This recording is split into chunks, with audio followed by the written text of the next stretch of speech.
अक्षरमहं पुरुषोत्तम दासोस्मि। अक्षरेवोहं पुरुषोत्तमનો દાસ છું। अक्षरमहं पुरुषोत्तम दासोऽस्मि।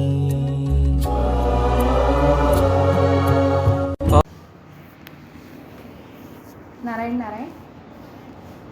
त्रेता युग की बात है जब ये लोग अपने सत्संग परिवार वाले समर्पण टीम जो रामायण के बारे में बताते हैं, तो उसी वक्त जब रावण का राज्य था उससे थोड़े कोस दूर एक राज्य चल रहा था, वो भी बहुत ही समृद्ध था और राजा बहुत ही सात्विकतापूर्वक जीवन अपना जी रहा था। इतना बड़ा राज्य संभालने के बाद भी वो अपने लिए वो राजकोष में से 1 रुपया भी नहीं लेता था और वो खेती करके अपने परिवार का गुजरान कर रहा था। राजा पूरा राजकोष उसके हाथ में था, राज्य का सब उसके हाथ में था।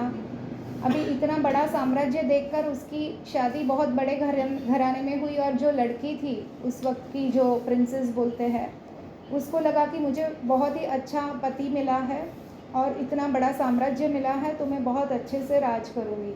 लेकिन जैसे ही वो अपने परिवार में आती है तो बाकी सब लोग अच्छे से रह रहे हैं, राज परिवार की तरह जीवन जी रहे हैं, लेकिन जो पति है वो बहुत ही सात्विकतापूर्ण एक ऋषि जैसा जीवन जी रहे हैं, जो खेती करके पूरा दिन का काम के बाद वो खेती में भी अपना समय निकाल के उसमें से जो आमदनी आती है वो स्वयं के लिए और अपनी पत्नी के लिए गुजारे के लिए उसमें से पैसे ले रहा है। राजकोष के कोई भी पैसा है, सिक्का है या राजमोहर है, उसमें उसका बिल्कुल भी ध्यान नहीं है।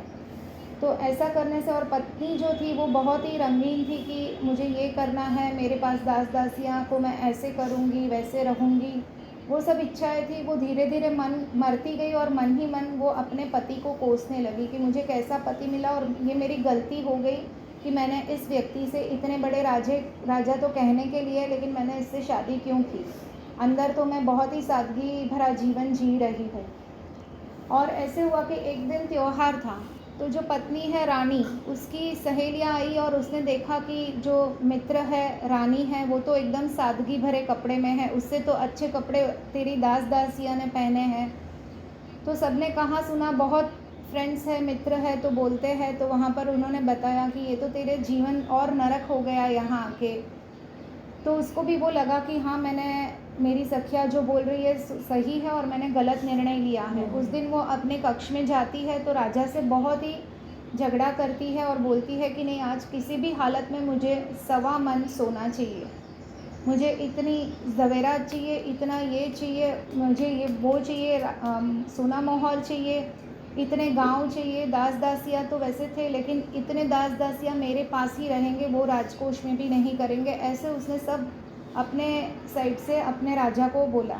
राजा ने बोला कि ये जो आप बोल रहे हो और मांग रहे हो वो गलत है, हमारा सादगी भरा जीवन जो है वो उच्च श्रेष्ठ जीवन है, तो आप उसी को चालू रखिए। लेकिन दोनों में थोड़ा सा कहाँ सुनी ज़्यादा बढ़ गई, तो राजा ने बोला ठीक है, मैं आपको 1.25 मन सोना दे देता हूँ, उसके बाद आप उसको साथ में रखना और अच्छे से जीवन जीना। दूसरे दिन राजा अपने मंत्री को बुलाता है और राजा रावण के वहाँ पर भेजता है कि मुझे 1.25 मन सोना चाहिए। तो रावण जो है वो बताता है कि मैं कहाँ से दूँ 1.25 मन सोना, मैं आपको, इतनी सोने की लंका है लेकिन मैं आपको एक रत्ती भर भी रेत भी नहीं दूंगा, सोने की बात तो दूर है, तो मैं आपको रेत का एक कण भी नहीं दूंगा। तो ऐसे राजा को बोल दो, और ऐसा अपमान करके मंत्री को वहाँ से वापस भेज दिया। राजा बहुत ही विद्वान पंडित हो चुके थे, ज्ञानी थे, ऋषि जीवन जी रहे थे, तो उनके पुण्य भी बहुत बढ़ चुके थे। मंत्री ने राजा को सब बात की और जब राजा वापस बोलते हैं कि कोई बात नहीं, उन्होंने युक्ति लगाई कि यहाँ पर पत्नी को भी संभालना है, रानी है, राज रानी है, तो उनका भी संभालना ज़रूरी है। और उनको मैंने जो प्रॉमिस किया है, वचन दिया है कि मैं आपको 1.25 मन सोना दूंगा, तो मैं उसको कैसे भी करके दूंगा, लेकिन मेरे राजकोष से मैं ये नहीं निकलवाऊंगा। उन्होंने युक्ति कर ली और युक्ति से उन्होंने मिट्टी का लंका पूरा बनाया और फिर रावण के पास मंत्री को भेजा और बोला कि देखो, ये पूर्व दिशा में इस प्रकार से है लंका का भाग, पश्चिम में इस प्रकार है, ऐसे सब बातें की और बोला कि पूर्व का जो भाग है लंका का वो गिर रहा है और मिट्टी का वहाँ पर अपने ही जो सैनिक थे उनको बताया गया था, वैसे वो वहाँ से मिट्टी का लंका का पूर्व भाग जो था वो गिरा दिया और वहाँ पर पूरा तहस महस हो गया। जब ऐसी अवस्था हुई तो रावण को अंदर से भास हुआ कि ये जो बोल रहा है वो सही है, और जो व्यक्ति राजा था जिसका इतना सात्विक भरा जीवन था उसकी सकारात्मक ऊर्जा से वहाँ पर उसको असर हुआ और रावण ने उसको सोना दे दिया सवामन का, यहाँ पर रानी को दे दिया। लेकिन जब अब रानी के पास सोना आता है उसके पहले ही रानी उसको छूने से मना करती है कि इतना जो पूरे ब्रह्मांड को हिला सकता है ऐसे रावण ने ना बोला। उसके बाद भी सहजतापूर्वक युक्ति से यहाँ बैठे बैठे मेरे पति ने उसके पास से सवामन सोना लिया और उसको पूरा समझाया और उसका मर्म बताया। तो ये उसके पुण्य और उसके कर्म से ही ये संभवित होता है, वरना ये संभव नहीं होता। तो अगर ऐसा पति मुझे मिला है तो मैं ये राज रचीला में क्यों अपना समय और लोगों के कहने पर अपना मन दुखी कर रही हूँ और दुविधा में हूँ। वैसे तो सात्विकता पूर्वक में मुझे मिल तो सब कुछ रहा है, मैं राजमहल में ही रह रही हूँ, लेकिन अंतर मन से हमें सात्विक जीवन जीना है। मन को जो है वो ये सब इंद्रियों को नियंत्रण में रख के यहाँ पर ये राजभोग भोगना है हमें। उनको बहुत समझ में आ गया, लेकिन हम जो ये प्रश्न है कि बार बार हम विचलित हो जाते हैं, तो हमें मन को नियंत्रण में कैसे रखना चाहिए। तो सबसे पहले हमें गुरु को समर्पित भाव करना है, नारायण को समर्पित भाव करना है। स्वयं श्री कृष्ण ने भी द्वापर युग में जब सांदीपनी ऋषि के आश्रम में उज्जैन के पास आए थे, जहाँ पर सुदामा का और श्री कृष्ण का पहली मुलाकात हुई थी, पहला मिलन हुआ था, तब जब सांदीपनी के पुत्र का जल त्याग हुआ था और वो देह छोड़ के गए थे और गुरु पत्नी जो थी, गुरु माँ जो बोलते हैं, उन्होंने कृष्ण को बताया कि गुरु दक्षिणे में देना है तो ये मेरा पुत्र जो अभी देह छोड़ के गया है, जीवन छोड़ के गया है, वही मुझे वापस चाहिए।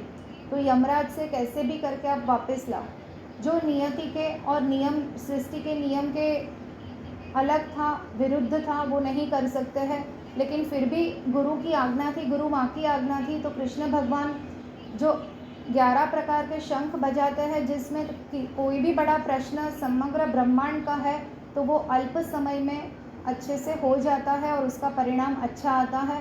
वो शंख बजाना शुरू किया और समय में पता चला कि यमराज तक वो देह लेकर यमराज चले गए हैं। वो यमराज में शंख फूंकने लगे, वो और बलराम जी। तब वहाँ से यमराज ने भी पूछा तो श्री कृष्ण ने सब कुछ बताया और बोला कि ठीक है, हम इस व्यक्ति को वापस देते हैं और वो पुत्र को वापस लाते हैं, गुरु माँ के गोद में रखते हैं और वहाँ पर पूरा वातावरण जो है वो प्रफुल्लित हो जाता है।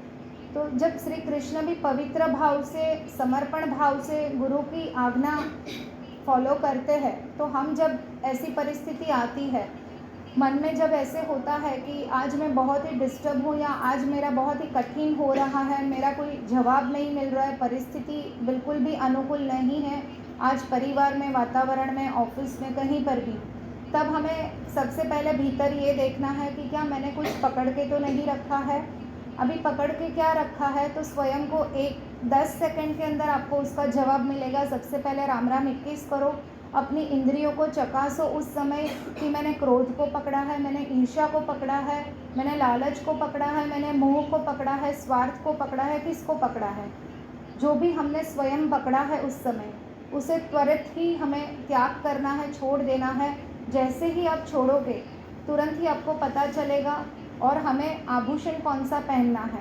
तो जैसे ये राजा इतना बड़ा था और रानी सात्विक का जीवन जी रहे थे, तो तब रानी ने क्या बताया कि ये सोना जो है वो आप मुझे गहने बना के दोगे, लेकिन इससे तो बड़े गहने आपके पास है और वो आपने मुझे पहना है। तो वो कौन से गहने हैं, वो हमें भी यहाँ केयून सत्संग परिवार में जो जुड़े हैं वो हर एक व्यक्ति को ये गहना पहनना है। अपने आत्मा के अंदर बहुत शांति का, बिल्कुल बिना स्वार्थ का, निस्वार्थ निष्काम भक्ति का हमें गहना पहनना है, करुणा भाव का, और बहुत अंतर मन से शांत होने का, क्रोध का बिल्कुल त्याग करके ऐसा हमें गहना पहनना है।